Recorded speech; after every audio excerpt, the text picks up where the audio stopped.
ആലപ്പുഴയിലെ മണലുള്ള മണ്ണിലുണ്ടാക്കിയേക്കുന്ന കാടാണ്. ഞാനിപ്പോൾ ഉള്ളത് മൊഹമ്മയിലെ ദയാൽ സാറിന്റെ വീട്ടിലാണ്. ഒരു അഗ്രോ ഇക്കോളജിക്കൽ ഡിസൈനിങ് എന്ന് പറയും. കാറ്റിന്റെ പരിഹരിക്കാം, വെള്ളത്തിന്റെ പരിഹരിക്കാം. അത് മാത്രമല്ല അവിടെ എല്ലാ വെജിറ്റേഷൻസും. നമസ്കാരം, ഞാനിപ്പോ നിൽക്കുന്ന ഈ കാട് കാണുമ്പോൾ നിങ്ങൾ ഓർക്കുന്നുണ്ടാവും ഇത് എവിടെയാണ് ഈ കാടെന്നല്ലേ? ഇത് ശരിക്കും ആലപ്പുഴയിലെ മണലുള്ള മണ്ണിലുണ്ടാക്കിയേക്കുന്ന കാടാണ്. ഞാനിപ്പോൾ ഉള്ളത് മൊഹമ്മയിലെ ദയാൽ സാറിന്റെ വീട്ടിലാണ്. ദയാൽ സാറ് നമുക്കൊക്കെ അറിയാം, പരിചയപ്പെടുത്തേണ്ട ആവശ്യമില്ല. ഒരു 10-35 വർഷമായിട്ട് ജൈവകൃഷി പഠിച്ച് ആയിരക്കണക്കിന് ആളുകളെ MG യൂണിവേഴ്സിറ്റിയിലൂടെ പഠിപ്പിച്ച് വലിയ ജൈവകൃഷി മേഖലയിൽ ഒരു വലിയ ശിഷ്യ സമ്പത്തുള്ള ആളും കൂടെയാണ് സാറ്. അപ്പോൾ ഞാനിവിടെ വന്നപ്പോൾ വളരെ കൗതുകകരമായിട്ട് ഇവിടെ ഒരു കുന്നും അതിന്റെ അടുത്തൊരു ഒരു കുളവും കൂടെ കണ്ടു. അപ്പൊ ഇതെന്താണെന്ന് സാറിനോടൊന്ന് ചോദിക്കണം തോന്നി. ഇതെന്താണ് സാർ ഇങ്ങനെ ഒരു സാധനം? ഇത് ഒരു അഗ്രോ ഇക്കോളജിക്കൽ ഡിസൈനിങ് എന്ന് പറയും. അതായത് നല്ല പരന്ന് കിടക്കുന്ന സ്ഥലങ്ങൾ, ഇപ്പൊ തമിഴ്നാട്, ആന്ധ്ര, കർണാടക പോലെയുള്ള സ്ഥലങ്ങളിൽ വേസ്റ്റ് ലാൻഡായിട്ട് പരന്ന് കിടക്കുന്ന സ്ഥലങ്ങളുണ്ട്. ഈ സ്ഥലങ്ങളിൽ ഏറ്റവും വലിയ പ്രശ്നം എന്ന് പറഞ്ഞാൽ കാറ്റ്, വെള്ളമില്ല. ഇത് രണ്ടുമാണ് കൃഷിക്ക് ബാധിക്കുന്ന പ്രശ്നം. ഇത് രണ്ടും പരിഹരിക്കാൻ ഉതകുന്ന ഒരു അഗ്രോ ഇക്കോളജിക്കൽ ഡിസൈനിങ് ആണ്. അപ്പൊ കാറ്റിന്റെ പ്രശ്നം പരിഹരിക്കാം, വെള്ളത്തിന്റെ പ്രശ്നം പരിഹരിക്കാം. കാറ്റിന്റെ പരിഹരിക്കാം, വെള്ളത്തിന്റെ പരിഹരിക്കാം. അത് മാത്രമല്ല അവിടെ എല്ലാ വെജിറ്റേഷൻസും കൊണ്ട് ഒരു കാട് പോലെ ഉണ്ടാക്കുകയും ചെയ്യും. അത് കൃഷിഭൂമിയുടെ 10% ആണ് അങ്ങനെ മാറ്റുന്നത്. 10% ശരിക്കും കണ്ട ഒരു കാവ് പോലെ തന്നെയാണ്. കാവ് പോലെ 10%, 1 ഏക്കറിൽ 10% 10 സെന്റ് കാവാക്കി നിലനിർത്തുക. പക്ഷെ ആ കാവ് നിലനിർത്തുമ്പോൾ ഒരു കുളവും ഉണ്ടായിരിക്കണം. ആ കുളം കുഴിച്ച മണ്ണ് കൊണ്ട് കാറ്റിനെതിരെ ഒരു കുന്നും കൂടി സൃഷ്ടിക്കണം. അപ്പൊ ഏത് ദിക്കുന്നാണോ കാറ്റ് വരിക അവിടെയാണ് അതാണ് സൃഷ്ടിക്കുന്നത്. അപ്പൊ ഒരു ബയോഡൈവേഴ്സിറ്റി കൺസർവേഷൻ ആകും. അത് തന്നെയല്ല, ഈ കാട്ടില് ജീവിക്കുന്ന പക്ഷികള് കൃഷിയിടത്തിലെ കീടങ്ങളെ തിന്നുന്നത് കൊണ്ട് ഒരു ബയോളജിക്കൽ കൺട്രോൾ കൂടി വരും. കീടങ്ങളെ കൺട്രോൾ ചെയ്യാനുള്ള ഒരു സാധനം. ഏറ്റവും പ്രധാനം ഒരു മൈക്രോ ക്ലൈമറ്റ് ക്രിയേറ്റ് ചെയ്യുന്നത്. ഇവിടെ വരുമ്പോൾ നല്ല തണുപ്പാണ്, അത് ഈ സംഭവമാണ് അല്ലേ? ഒരു മൈക്രോ ക്ലൈമറ്റ് ക്രിയേറ്റ് ചെയ്യും. ഈ ഒരു ഡിസൈൻ, ഈ ഒരു മോഡൽ, ഇതിന് അഗ്രോ ഇക്കോളജിക്കൽ ഡിസൈനിങ് എന്നാണ് പറയുക. ഇത് ഇന്ത്യ മുഴുവൻ ചെയ്യാമെങ്കിൽ ഇന്ത്യയിൽ ഒരിടത്തും കുടിവെള്ളം മുട്ടില്ല, ഭക്ഷണം മുട്ടില്ല, കീടനിയന്ത്രണത്തിന് കീടനാശിനികളൊന്നും അടിക്കേണ്ടി വരില്ല, ഒരു പ്രശ്നവും വരില്ല. അപ്പൊ ഇതെങ്ങനെയാണ് സാറേ പ്രവർത്തിക്കുന്നത്? ഈ കുന്നും ഇത് വെള്ളത്തിന് പ്രശ്നം ഉണ്ടാവുന്ന സാറ് പറഞ്ഞല്ലോ, എന്തായിരിക്കും അതിന്റെ ശാസ്ത്രം? എന്തായിരിക്കും അതിനെന്ന് പറഞ്ഞാൽ ഈ കുന്നേലും കൂടി വെള്ളം പിടിക്കുമല്ലോ. കുന്നേലും പിടിക്കുന്ന വെള്ളവും കൂടി ഊറി ഇവിടെ വരും. ഇതിനകത്ത് വരും. പിന്നെ ഈ കുന്നേലും കൂടി പിടിച്ചിരിക്കുന്ന, സൈഡിലും പിടിച്ചിരിക്കുന്ന മരങ്ങള്, വേരുകള് അണ്ടർഗ്രൗണ്ട് വാട്ടർ ഫ്ലോ തടയും. ഒഴുകി പോകാതെ തടഞ്ഞു നിർത്തും.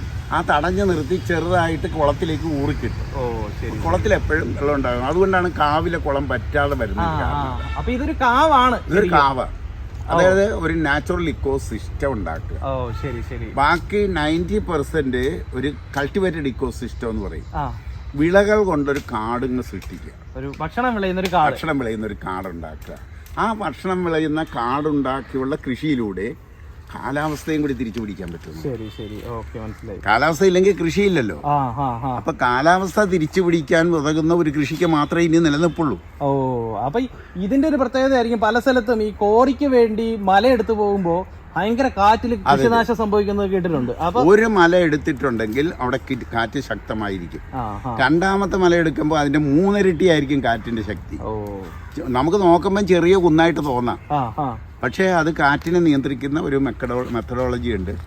അത് നമുക്ക് നാച്ചുറലായിട്ട് കിട്ടിയതാണ്. നമ്മൾ കുന്നെടുത്ത് കളയണത്. ആ ചോട് പിടിച്ചിട്ട് നമുക്ക് ക്രിയേറ്റ് ചെയ്തെടുക്കാം. മനസ്സിലായി. എടുക്കാവുന്ന കാര്യമുള്ളൂ. അപ്പൊ ഈ കോറിക്ക് വേണ്ടി നമുക്ക് മലയുടെ ഉയരം കളയാൻ പാടില്ല അല്ലേ? കോറി എടുക്കുന്നതിൽ ഒരു തെറ്റുമില്ല. കോറി എടുക്കുന്നത് തെറ്റില്ല, ഒരു തെറ്റുമില്ല. പക്ഷേ മലയുടെ ഹൈറ്റ് 1 ഇഞ്ച് പോലും കുറയരുത്. മലയുടെ ഹൈറ്റ് കുറയാതെ കോറി എടുക്കണം. അതിന്റെ പള്ളേന്ന് എടുക്കാം.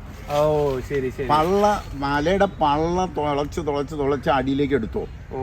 എത്ര വേണേലും അടിയിലേക്ക് എടുത്തു. വാട്ടർ റിസർവോയർ ആകും.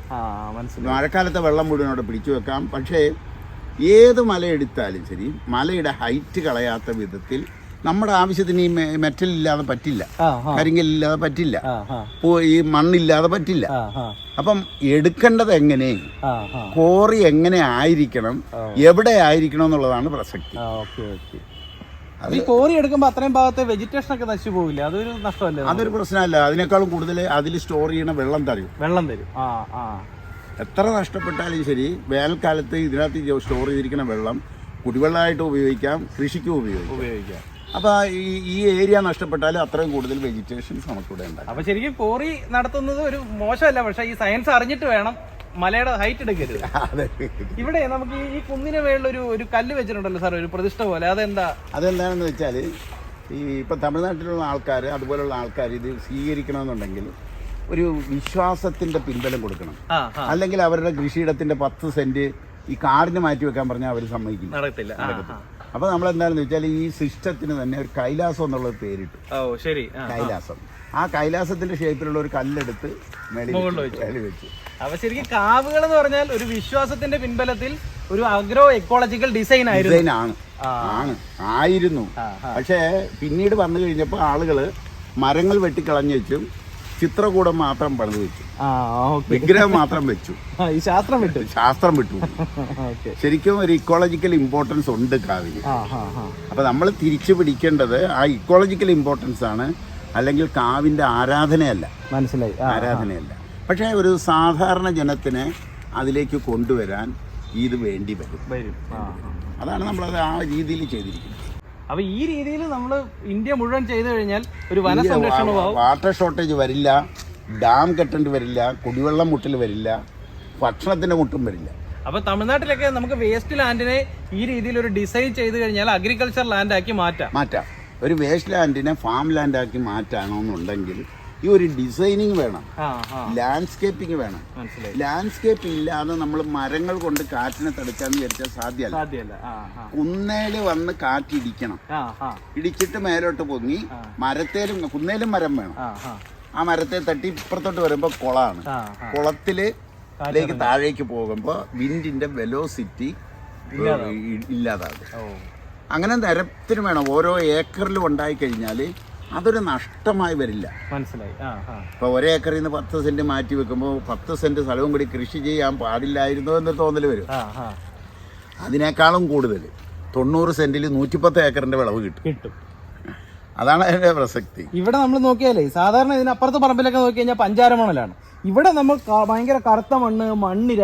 ഇതെങ്ങനെയാ സാറേ ഈ മുഹമ്മയിൽ ഇങ്ങനെ ഒരു സാധനം ഉണ്ടാക്കിയെടുത്തത്? ഇതില് നമ്മള് സസ്യജാലങ്ങളുടെ ഇലയും തണ്ടും തടിയും, പിന്നെ തൊട്ടടുത്ത ഒരു വീട്ടിൽ ഫർണിച്ചർ പണിയണ കടയുണ്ട്, അവിടുന്ന് കിട്ടുന്ന ചിന്തേരി ചീള്, ഫർണിച്ചറിന് ചിന്തേരി ചീള് കൊണ്ടുവന്ന് നിറച്ചുകൊണ്ടിരിക്കുക.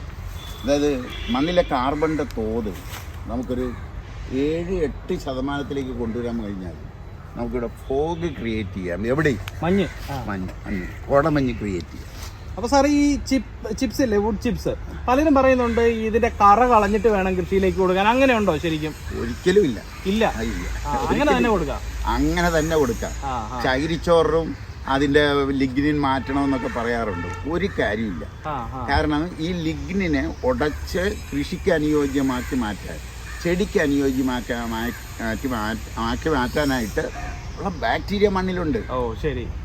അതുകൊണ്ട് പേടിക്കേണ്ട കാര്യമില്ല. പക്ഷെ ലാബിൽ ടെസ്റ്റ് ചെയ്താൽ ലിഗ്നിൻ കാണും, ലിഗ്നിൻ ദോഷമാണ്. അതുകൊണ്ടാണ് ഇത് പറയണത് മണ്ണിലേക്ക് ഇടരുത്, ലിഗ്നിൻ കളഞ്ഞ് ഉപയോഗിക്കാൻ പാടുള്ളൂ എന്ന് പറയുന്നത്. അപ്പൊ നാച്ചുറൽ എക്കോസിസ്റ്റത്തിലേക്ക് ഒരു പ്രശ്നവും ഉപയോഗിച്ചോളൂ. അങ്ങനെയുള്ളൊരു കാര്യമാണ് ഉള്ളത്. ഓക്കെ. അപ്പൊ എന്തായാലും നിങ്ങൾ കൃഷി ചെയ്യുന്നവരാണെങ്കിൽ, കൃഷിയെ സ്നേഹിക്കുന്നവരാണെങ്കിൽ ഒരിക്കലെങ്കിലും വിസിറ്റ് ചെയ്യേണ്ട ഒരു സ്ഥലമാണ് ദയാൽ സാറിന്റെ ഈ ഭക്ഷണം വിളയുന്ന കാടെന്ന് പറയുന്നത്. അതായത് ഇവിടെ മുഹമ്മയില് ഈ ചൂടത്ത് ഇതിനുള്ളിലേക്ക് കയറി കഴിഞ്ഞാൽ ഒരു വലിയ ഇടുക്കിയിലോ വയനാട്ടിലോ ഒക്കെ വലിയ കൊടുങ്കാട്ടിൽ കയറിയ ഫീലാ. നമ്മുടെ മേത്തേക്ക് ഒരു സൂര്യരശ്മി പോലും അടിക്കത്തില്ല.